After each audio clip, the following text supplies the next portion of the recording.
एकादश की सभी छात्राओं का हार्दिक स्वागत। सांख्यिकी की एक क्लास, और इसमें आज हम पढ़ने वाले हैं सांख्यिकी की विभिन्न परिभाषाएं।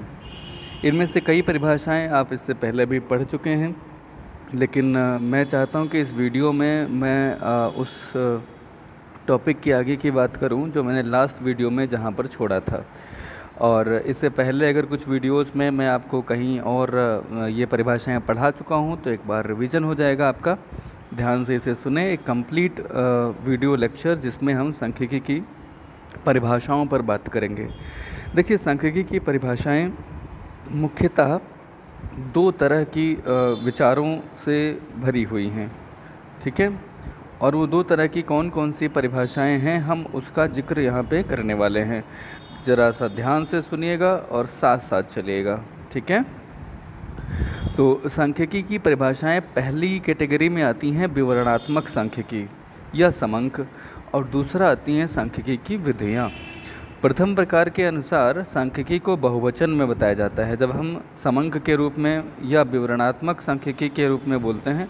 अब समंक और विवरणात्मक सांख्यिकी का आपस में क्या संबंध है, तो ऐसे समझ लीजिए कि समंकों से आपको विवरण प्राप्त होते हैं किसी भी घटना या किसी भी व्यक्ति विशेष के बारे में, इसीलिए समंक यानी कि विवरण देने वाला यंत्र, ठीक है।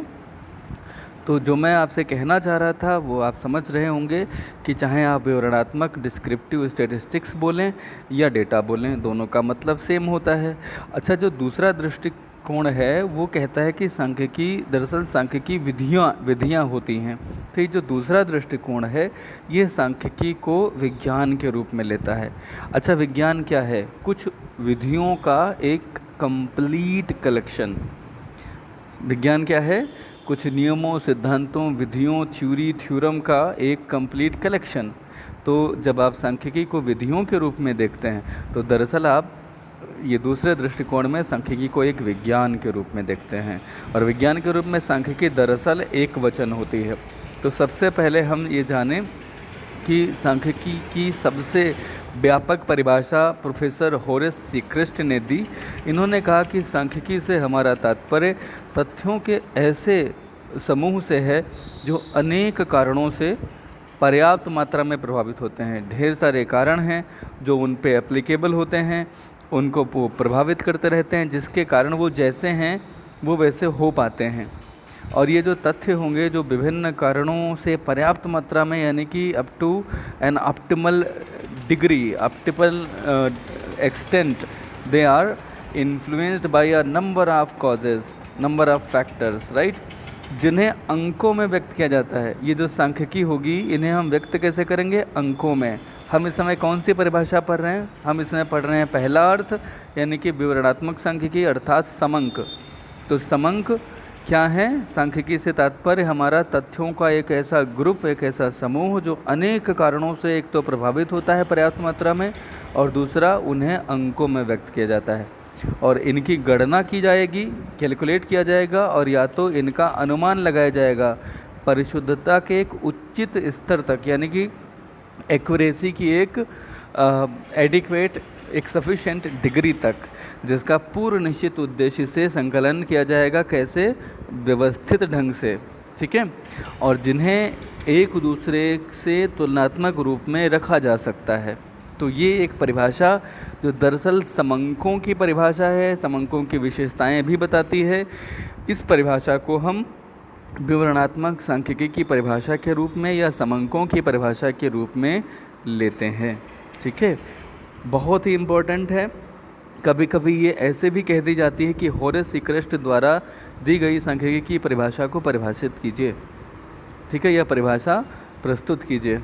इसे अंग्रेज़ी में भी इन्होंने किया हुआ है, मैं इसे भी एक बार आपको एक्सप्लेन कर देता हूँ। By statistics we mean aggregates of facts. Statistics से हमारा मतलब तथ्यों के समूहों से है। Affected to a marked extent by multiplicity of causes, बहुत सारे कॉजेज़ से प्रभावित हुआ, अफेक्टेड होते हुए, और एक मार्क्ड एक्सटेंट तक, एक निश्चित परिशुद्धता की एक मात्रा तक। ये न्यूमेरिकली यानी कि अंकों में व्यक्त किए जाते हैं, न्यूमेरिकली एक्सप्रेस्ड, एनुमरेटेड या तो कैलकुलेट किए जाते हैं या अनुमान लगाया जाता है according to a reasonable standard of accuracy. इन्हें एक रीजनेबल स्टैंडर्ड ऑफ एक्यूरेसी से कलेक्ट करते हैं इन अ सिस्टमेटिक मैनर, एक सिस्टमेटिक मैनर में व्यवस्थित ढंग से किया जाता है। क्यों किया जाता है? For a pre determined purpose, एक पहले से निर्धारित उद्देश्य के लिए।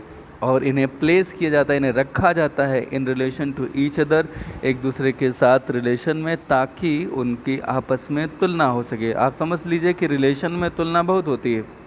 आपका जब भी किसी से तुलना की जाएगी तो कहा जाएगा देखो बुआ जी का वो लड़का कितना मेहनत कर रहा है ना, और तुम हो कि कुछ पढ़ते ही नहीं हो। तो क्या होगा? रिलेशन में तुलनाएं होती हैं, छोटे बड़े भाई की आपस में तुलना, इस तरह की तुलनाएं आपके समक्ष में आती हैं। तो एक तो आपने पढ़ लिया, ये आपने पढ़ी थी बहुवचन के अर्थ में, यानी कि समंक के अर्थ में। किस अर्थ में? समंक के अर्थ में। कुछ और परिभाषाएं भी हैं बहुवचन अर्थ में, जैसे वेबस्टर की एक परिभाषा। तो वेबस्टर की परिभाषा क्या है? समंक किसी राज्य में रहने वाले व्यक्तियों की स्थिति से संबंधित वर्गीकृत, यानी कि जिनके वर्ग बने होंगे, ऐसे तथ्य होंगे जो किसी राज्य में रहने वाले व्यक्तियों की स्थिति से संबंधित वर्गीकृत तथ्य होंगे। विशेष रूप से वे तथ्य होंगे जिन्हें अंकों के रूप में तथा अंकिक सारणियों के रूप में या किसी भी सारणी या वर्गिक पद्धति द्वारा प्रस्तुत किया जा सकता है। मुझे लगता है ये परिभाषा भी आपको समझ में आ गई होगी। इसी का इंग्लिश वर्जन भी देख लें। स्टैटिस्टिक्स आर क्लासिफाइड फैक्ट्स, वर्गीकृत तथ्य हैं respecting the conditions of the people, जो लोगों की स्थिति को बता रहा होगा, उन्हीं के संदर्भ में होंगे क्या? Classified fact. And which are placed in a state, जो किसी एक राज्य से संबंधित होंगे। कौन लोग राज्य से संबंधित होंगे, उनकी कंडीशन को बताते हुए वर्गीकृत तथ्य होंगे। स्पेशली दोज फैक्ट्स, खासतौर से वो facts which can be stated in numbers, जिन्हें संख्याओं में व्यक्त किया जा सकता है, और इन टेबल्स, या जिन्हें सारणियों में, संख्याओं की सारणियों में व्यक्त किया जा सकता है, और इन एनी टेबुलर और क्लासिफाइड अरेंजमेंट, जिन्हें किसी सारणी जैसी या वर्गीकृत व्यवस्था में रखा जा सकता है। तो दरअसल यह सांख्यिकी का क्षेत्र सीमित कर देती है। परिभाषा के अनुसार उन्हीं तथ्यों को समंक कहा जाएगा जो किसी राज्य में रहने वाले व्यक्तियों की दशाओं के संबंध में संकलित किए गए होंगे। इस परिभाषा के अनुसार भौतिक शास्त्र, रसायन शास्त्र, समाजशास्त्र, मनोविज्ञान आदि क्षेत्रों से संबंधित जो समंक होंगे वो सांख्यिकी नहीं कहलाएंगे।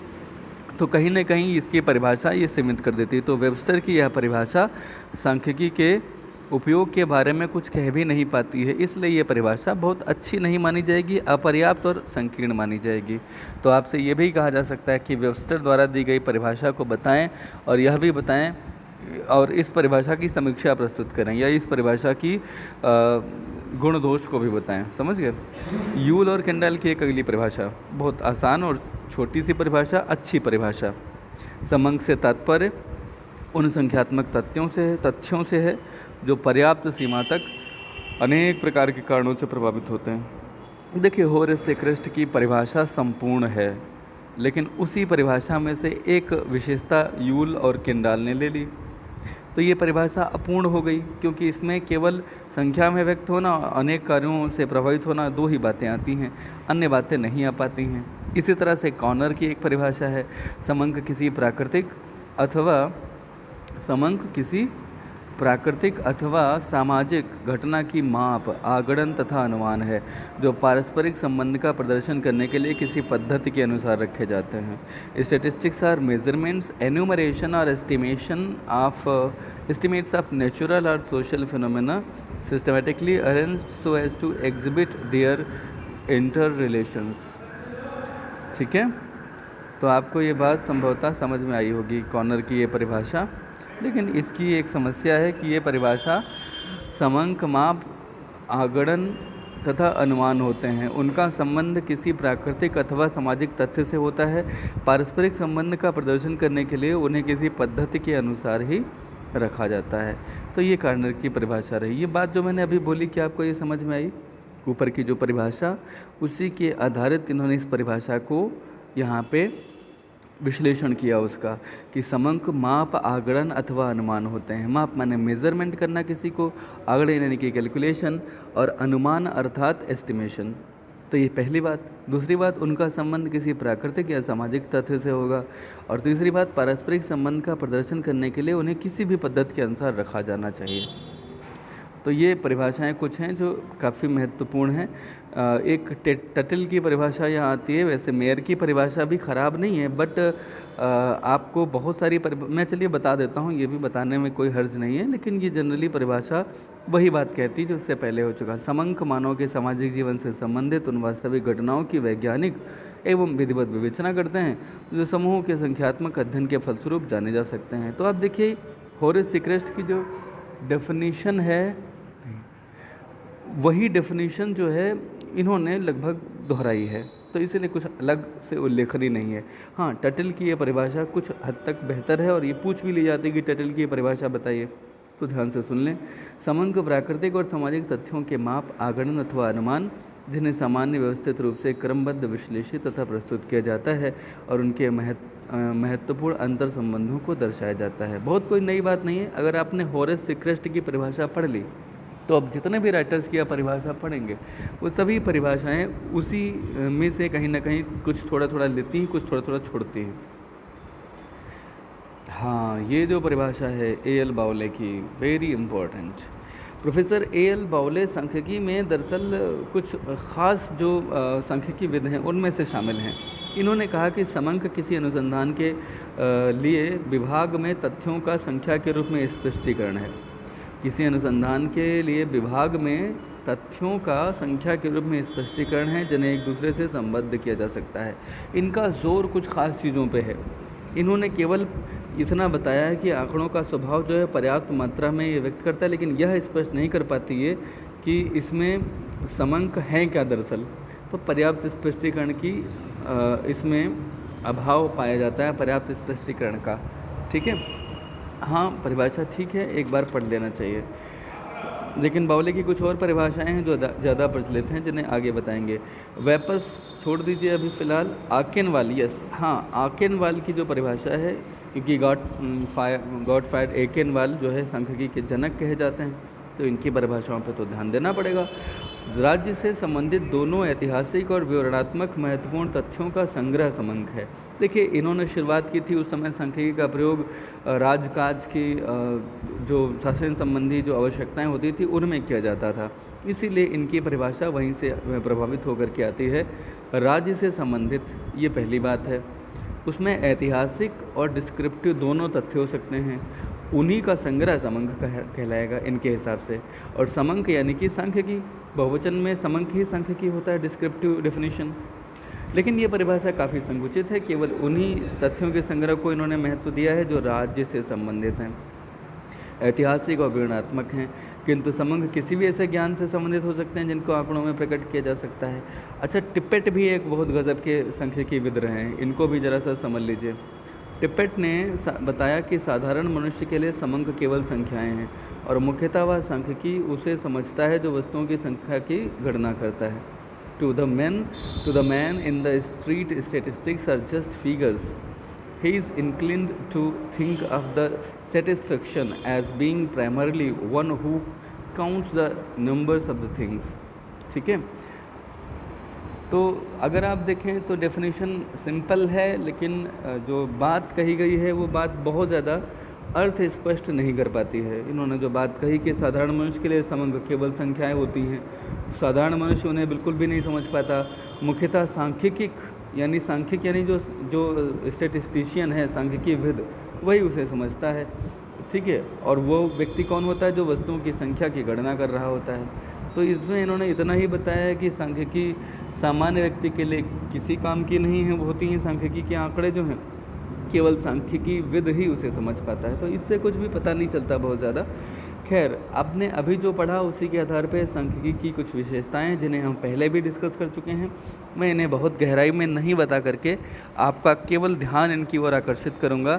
समंक तथ्यों के समूह होते हैं। समंक जो है इस तरह से आएंगे, जैसे हमने लिखा 2, कहीं पे हमने लिखा 2, तो ये समंक नहीं है। जब तक ये समंकों का समूह में से मैं कहूँ कि मेरी एज जो है वो 30 ईयर्स है, तो ये समंक नहीं हुआ, ये डेटा नहीं है। लेकिन अगर यहीं पे A, B, C, D, किसी की 12 साल, किसी की 30 साल, किसी की 45 साल, किसी की 23 साल, ऐसे रखा जाए तो ये समंक हो जाएंगे ABCD के। समझ गए ना? तो दरअसल ये तथ्यों के समूह होते हैं। डिटेल में आप इसे पढ़ें, मैं इसे पहले भी पढ़ा चुका हूँ। पर्याप्त मात्रा में अनेक कारणों से प्रभावित होते हैं जो भी समंक हैं। कहीं किसी देश में उत्पादन, उपभोग, जलवायु, पूंजी, बेरोजगारी, ये सब कोई एक कारण से नहीं है, ये अनेक कारणों से हैं और इनकी सूचना देने वाले तथ्य समंक कहलाते हैं। समंकों को संख्या में व्यक्त किया जाता है। बिल्कुल, समंकों का संकलन या तो गणना से किया जाएगा या उनको यथोचित शुद्धता के साथ अनुमान लगाया जाएगा। अनुमान लगाने के भी मैथमेटिकल टूल्स होते हैं, ऐसे नहीं कि मन में जो आया। देखिएगा, जो एस्टिमेशन है, अनुमान यानी कि एस्टिमेशन, और मैं आपको ये कहना चाहता हूँ कि एस्टिमेशन और गेस वर्क में बहुत अंतर है। Guess work is just a guess without any application of prior experiences or any mathematical tool. If you think something like this is going to happen, this will happen in the near future, so this is just a guesswork. I guess it will rain today. Then what is the basis of your thinking that there should be a rain? Because of this is something which you think you intend it that there should be rain because the weather is too hot and you want there should be some cold in the weather, so you are telling yourself that I guess there should be rain. It doesn't any matter. हाँ, अगर आप ये देखते हो कि temperature आज बहुत humidity बढ़ गई है, गर्मी बहुत ज़्यादा है, और पिछले अनुभव आपसे ये कहते हैं कि जब कभी भी ऐसा मौसम होता है जब बहुत गर्मी हुई और बहुत पसीना और हवा बिल्कुल भी नहीं चल रही, तो उसके बाद बरसात होती है। तो this estimation, this would be called as estimation. This is not just guesswork, because you know on the basis of your prior experience कि कब बरसात होती है। जो पिछली बार ऐसा हुआ था तो बरसात हुई थी, लेकिन ये एस्टिमेशन है जब आप प्रायर एक्सपीरियंस का इस्तेमाल करते हैं। कैलकुलेशन क्या है? कैलकुलेशन ये है कि जब आप किसी वेदर डिपार्टमेंट के किसी एक सेल में चले जाएं जहाँ पे ढेर सारे मॉनिटर्स लगे हुए हैं, वो वेदर फोरकास्टिंग टूल्स का इस्तेमाल करते हुए temperature, humidity, everything they are recording there in the monitor room. So ultimately वो वहाँ पे क्या कर रहे होंगे? कैलकुलेशन कर रहे होंगे। तो गणना, एस्टिमेशन एंड गेस वर्क। तो गेस वर्क यहाँ नहीं होता, ये सांख्यिकी है। यहाँ पे या तो कैलकुलेशन होगा या एस्टिमेशन होगा, ठीक है। और ये भी समझने वाली बात है कि समंकों का संकलन पूर्व निर्धारित उद्देश्य के लिए व्यवस्थित ढंग से किया जाएगा, ठीक है। समंकों को एक दूसरे से संबंधित किया जाएगा ताकि उनकी तुलना हो सके, ओके। कुछ और परिभाषाएं, जैसे एल बाउले की, ये बहुत महत्वपूर्ण परिभाषा, वेरी इंपॉर्टेंट। सांख्यिकी गणना का विज्ञान है। Statistics is called the science of counting. इसमें गणना को बहुत महत्वपूर्ण स्थान दिया गया है, रीति कहा गया है। इसका प्रयोग छोटी संख्याओं के संकलन में भी किया जाता है। सांख्यिकी में बड़ी संख्याओं का भी प्रयोग किया जाता है, परंतु उनकी गणना करना असंभव है। उनका तो अनुमान ही लगाया जा सकता है। उदाहरण के लिए भारत में गेहूं की पैदावार का निकटतम अनुमान ही लगता है, वो वास्तविक माप नहीं होती है। इसी तरह से बाउले ने एक जगह पे और बोला कि सांख्यिकी माध्यों का विज्ञान है। स्टेटिस्टिक्स में राइटली भी called the science of average. हालांकि उनका यह कथन ठीक है, परंतु सही निष्कर्ष निकालने के लिए अन्य विधियां जैसे एवरेज के अलावा अपकिरण है, विषमता है, रेखा चित्र हैं, इनका भी तो प्रयोग होता है। तो आप केवल माध्यों का ही विज्ञान नहीं कह सकते। हाँ, ये कहना इसलिए भी उचित है क्योंकि ज़्यादातर सांख्यिकी गणनाओं में अधिकतम मापों का ही प्रयोग होता है। और मैं आपको ये भी बता दूं कि अपकिरण, विषमता, इन सब का उपयोग आप कर तभी पाएंगे जब आपने माध्य निकाला होगा, क्योंकि इनको निकालने के भी बेसिस क्या बनते हैं? माध्य, ठीक है। इसीलिए सांख्यिकी माध्यम का विज्ञान अगर कह दिया गया तो ये गलत नहीं है। इसमें एक परिभाषा आती है प्रोफेसर W.I. किंग की। ये कहते हैं कि गणना और अनुमानों के संग्रह से विश्लेषण द्वारा प्राप्त परिणामों में सामूहिक, प्राकृतिक अथवा सामाजिक घटनाओं पर निर्णय करने की विधि सांख्यिकी विज्ञान कहलाती है। यानी कि गणना तथा अनुमानों, कुछ गणनाएं होंगी, कुछ अनुमान भी होंगे। ज़रूरी नहीं कि केवल गणना हो या केवल अनुमान हो, कुछ गणनाएं, कुछ अनुमान भी हो सकते हैं। तो गणना तथा अनुमानों के संग्रह से आपको करना क्या है? विश्लेषण द्वारा जो परिणाम प्राप्त होंगे उनका सामूहिक या प्राकृतिक या सामाजिक घटनाओं का निर्णय जब आप कर पाते हैं, सांख्यिकी वही विज्ञान है। ओके, बॉडिंगटन की परिभाषा एग्ज़ाम्स में बोल करके पूछी जाती है कि आप बॉडिंगटन की परिभाषा दीजिए। तो मैं आपसे जो कहना चाहता हूँ उसे बहुत ध्यान से सुनिएगा। सांख्यिकी अनुमानों एवं संभावनाओं का विज्ञान है। सांख्यिकी is the statistics is the science of, oh my God, statistics is the science of estimates and probabilities.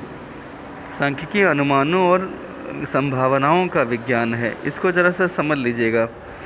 अनुमान और संभावना, अभी आपने अनुमान और गणना पढ़ी थी, लेकिन अनुमान तो आप समझते ही हैं, मैथमेटिकल टूल्स का प्रयोग करते हुए या प्रायर एक्सपीरियंस का प्रयोग करते हुए निकाली गई जो भविष्य की जो कह लीजिए भविष्यवाणियाँ हैं, उन्हें अनुमान कहा जाता है।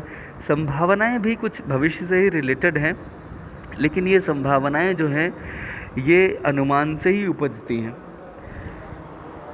तो ये बहुत अलग चीज़ नहीं है। दरअसल अनुमान जो है ये प्रोसेस भी है और निष्कर्ष भी है, संभावना केवल निष्कर्ष है। यह कहना सही है कि सांख्यिकी विज्ञान में बड़ी संख्याओं के अनुमान अच्छी तरह से लगाए जाते हैं, परंतु वे अनुमान सामूहिक गणना द्वारा आंकड़ों पर ही आधारित होते हैं। एक परिभाषा लोविट की भी आती है, बहुत इम्पोर्टेंट तो नहीं है, लेकिन हाँ मतलब ये बहुत ज़्यादा प्रचलन में नहीं है, लेकिन अच्छी परिभाषाओं में से एक।